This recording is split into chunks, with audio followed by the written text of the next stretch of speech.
ইফতারির পূর্ব মুহূর্তে দোয়া করুন, এটি ভুলে যাওয়া যাবে না। প্রতিদিন ইফতারিকে সামনে নিয়ে আমরা দোয়া করব, কারণ হাদিসে এসেছে সালাসু দাওয়াতিন মুস্তাজাবা, তিন ব্যক্তির দোয়া আল্লাহ তাআলার কাছে কবুল হয়ে যায়। এই দোয়া আল্লাহ কখনো ফিরিয়ে দেন না। এর মধ্যে একটা দোয়া হচ্ছে দাওয়াতুস সাইম, রোজাদারের দোয়া আল্লাহ কখনো ফিরিয়ে দেন না। দাওয়াতুস সাইমি মাকবুল, এটা আল্লাহর কাছে কবুল হয়ে যায়।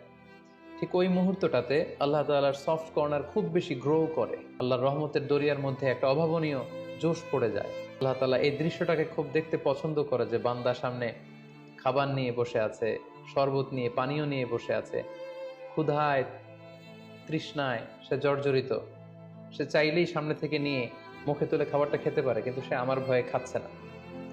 তখন আল্লাহ তাআলা এই দৃশ্যটা দেখতে বড্ড পছন্দ করেন। ঠিক এই মুহূর্তে আপনি যখন বুদ্ধি করে আল্লাহ তাআলার কাছে চাইতে শুরু করবেন, কায়মনো বাক্যে চোখের পানি ছেড়ে, আপনি চাইতে দেরি হবে, এই দোয়া আল্লাহ তাআলার কাছে কবুল হতে দেরি হবে।